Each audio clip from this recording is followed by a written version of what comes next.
మన ప్రభువును రక్షకుడైనటువంటి యేసుక్రీస్తు నామములో అందరికీ వందనాలు. ప్రియమైన దేవుని బిడ్డలారా, దేవుడు మంచి సమయాన్ని ఇచ్చాడు. సమయంలో దేవుని వాక్యాన్ని మనము ధ్యానించుకుందాం. ప్రతి ఉదయకాలమున భక్తులు చేసిన ప్రార్థనలు మనం ధ్యానించుకుంటూ ఉంటున్నాం. వారి వల్లే మనం ప్రార్థించాలని కోరుకుంటున్నాం. అంతేకాదు, ఈ విన్న వాక్యములను ప్రసారం చేయబడుతున్నటువంటి ప్రతి వాక్యమును ఇతరులకు కూడా షేర్ చేయమని ప్రత్యేకంగా కోరుతూ ఉన్నాను.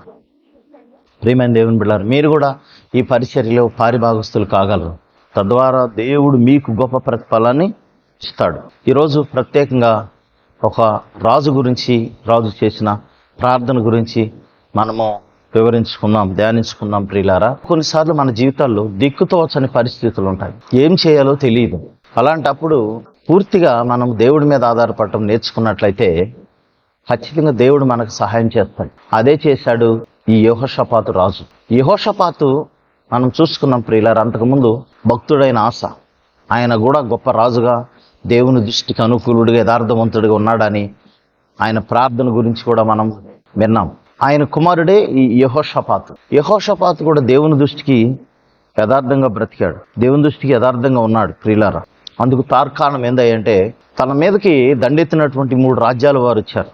మోనీయులు, మోయాబీయులు, మెయోనీయులు అనే కొందరు దండెత్తి వచ్చి యెహోషాపాతు మీదకి వచ్చినప్పుడు ఆయన ఏం చేయాలో అర్థం కాలేదు. కొన్ని లక్షల మంది ఉన్నారు.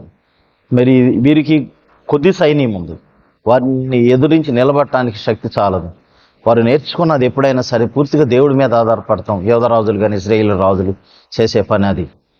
అదైనా దేవుని యందు భయభక్తులు కలిగిన వారు. కాబట్టి ప్రియులారా, ఈయన దేవుని యందు భయభక్తులు కలిగినోడు కాబట్టి ఈయన చేసిన గొప్ప విషయం ఏంటంటే 3వ వచనం మనం చూస్తాం. 2వ దినవృత్తాంతాల గ్రంథము 20వ అధ్యాయము. అందుకు యెహోషాపాతు భయపడి యెహోవా యొద్ద విచారించుటకు మనసు నిలుపుకొని యూదా అందంతటా ఉపవాస దినం ఆచరింపవాలని చాటింపగా దేవుని ఎదుట ప్రార్థన చేయాలని తన మనసును నిలుపుకున్నాడు. మనం కూడా ఒక్కోసారి మనం ఏదన్నా ప్రార్థన చేయాలంటే ఖచ్చితంగా మన మనసును స్థిరం చేసుకోవాలి. ఈయనకి టెన్షన్, ఆ టెన్షన్లో ఏం చేయాలో అర్థం కాదు. కానీ ఈయన ఏం చేశాడు తెలుసా? తన మనసుని ముందు నిమ్మలపరుచుకున్నాడు.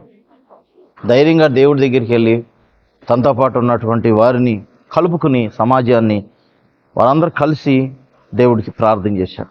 ఆయన ప్రార్థన చేస్తూ 12వ వచనం గమనించినట్లయితే, మా దేవా, నీవు వారికి తీర్పు తీర్చవా?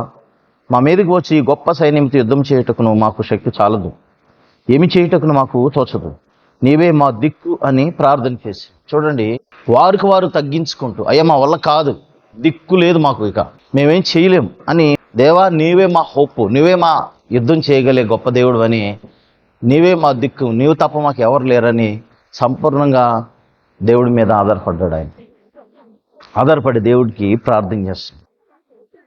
ప్రార్థన చేస్తూ ఆయన ఏం చేశాడంటే ఒకటే చేశాడు. 21వ వచనం, మరియు అతడు తన జనులను తిరగ చేసిన తర్వాత యెహోవాను స్తుతించుటకు గాయకులను ఏర్పరిచి వారు పరిశుద్ధాలంకారములు ధరించి సైన్యం ముందర నడుచుచు యెహోవా కృప నిరంతరమును ఆయన స్తుతించుడి అని స్తోత్రం చేయుటకు వారిని నియమించును. చూడండి, ఆయన దేవుణ్ణి స్తుతించడానికి గాయకులను ఏర్పాటు చేశాడు. అంతేగాని సైనికులను సమకూర్చి పంక్తులుగా తీర్చిదిద్ది యుద్ధం ఎట్లా చేయండి, యుద్ధ శూరులను ముందు పెట్టి అట్లా చేయలేదు. గాయకులను ఏర్పాటు చేసి దేవుణ్ణి స్తుతించే వారిని నిలబెట్టి వారిని పంక్తులుగా తీర్చి వారిని ప్రార్థించేయమని చెప్పాడు. సైన్యానికి ముందు నడిచేటట్లు చేశాడు. వాళ్ళు సైన్యానికి ముందు నడుస్తూ దేవుని స్తుతిస్తూ ఉన్నప్పుడు 22వ వచనం, వారు పాడుటకు స్తుతించుటకు మొదలు పెట్టగా యెహోవా యోధా వారి మీదకి వచ్చిన అమ్మోనీయులను, మోయాబీయుల మీదను, షేరు మన్యవాసుల మీదను మాటుగాండ్రను పెట్టును కనుక వారు హతులయ్యిరి. చూడండి, దేవుడు మాటుగాండ్ర అంటే చాటుగా వస్తారు, ఎక్కడి నుంచి వస్తారో తెలియదు. దేవుడు తన సైన్యాన్ని పంపించాడు. ప్రియులారా, చూడండి, మాటుగాండ్రను పెట్టాడు. చూడండి, ప్రార్థన వలన కలిగే గొప్ప శక్తి చూడండి. నీవే మా దిక్కు అను. కొన్ని పరిస్థితులు మనం కూడా, ప్రభా నీవే మా దిక్కు అయ్యా, నువ్వు తప్ప మాకు వేరే ఆధారం లేదు, ఆశ్రయం లేదని మనం దేవుడి మీద సంపూర్ణంగా ఆధారపడితే దేవుడు ఖచ్చితంగా మనకు గొప్ప కార్యం చేస్తాడండి. అదే 30వ వచనంలో తెలియజేస్తా ఉన్నాడు. ఈ ప్రకారం అతని దేవుడు చుట్టూనున్న వారిని జయించి అతనికి నెమ్మదిని అనుగ్రహించగా యెహోషాపాతు రాజ్యము నిమ్మళముగా ఉండెను.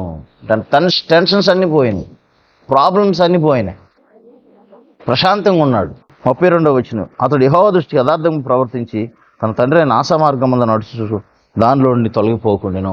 చూడండి, అతడు కూడా ఆశ ఏ విధంగా యథార్థంగా దేవునికి అనుకూలంగా బ్రతికాడో ఆ రీతిగా యెహోషాపాతు కూడా తన తండ్రి వలె ఈయన కూడా యథార్థంగా నడిచినట్లు దేవుని ఎదుట మనం చూస్తాం.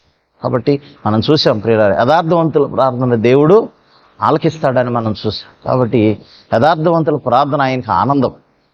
యెహోషాపాతు చేసిన ప్రార్థన ఆయనకు అనుకూలంగా ఉంది కనుక ఆయన జవాబిచ్చాడు, గొప్ప కార్యం చేశాడు, వారి మీద అందరి మీద జయం ఇచ్చాడు, తనకి గొప్ప ప్రశాంతతనిచ్చాడు. ఆ రీతిగా మనకు కూడా అనేక మంది శత్రువులు ఉండొచ్చు, లేకపోతే అనేక మంది మనకు బాధ పెట్టేవాళ్ళు ఉండొచ్చు, లేకపోతే కొన్ని పరిస్థితులు మనకు అననుకూలంగా ఉండొచ్చు, కొన్ని అడ్డంకులు ఉండొచ్చు. వాటన్నిటిని తొలగించి దేవుడు భయంకరమైన మబ్బులను తొలగించినట్లు మన సమస్యలు కూడా తొలగించి బలపడతాడు. ఆ రీతిగా మనం కూడా యెహోషాపాతులాగా నీవే మా దిక్కయ్యా, నీవే మా ఆధారము అని మనం ప్రార్థన చేస్తే దేవుడు మనకు కూడా జవాబిస్తాడు. దేవుడి పరిశుద్ధ వాక్యం దీవించిన గాక. ఆమెన్. ప్రార్థన చేసుకుందాం. మమ్మల్ని మిక్కిలిగా ప్రేమించిన ప్రియ పరలోకపు తండ్రి, జీవాధిపతి నీకు వందనాలు. యెహోషాపాతు గొప్ప రాజు అయ్యిండు కూడా తను హోప్లెస్ కండిషన్లో ఉన్నాడు ప్రభువా. తండ్రి మోయాబీలు, అమ్మోనీయులు, మెయోనీయులు అనేక మంది వచ్చి తను దండెత్తి వచ్చినప్పుడు నీవే మా దిక్కయ్యా, నువ్వు తప్ప మాకు ఎవరు లేరు అని ప్రార్థన చేసినప్పుడు తండ్రి గొప్ప కార్యం చేసిన దేవుడు వారి మీద జయాన్నిచ్చి ప్రభు వారిని అందరిని హతం చేసి మీ ప్రజలకు మీరు మేలు చేసి వారు క్షేమంగా నిలబెట్టిన దేవుడు మీకు ఆ రీతిగా. అవునయ్యా, ఈ లోకంలో తండ్రి మాకు కూడా దుష్టుడు అనేక రకాల అవాంతరాలు నాయన మాకు తీసుకొస్తూ ఉంటాడు.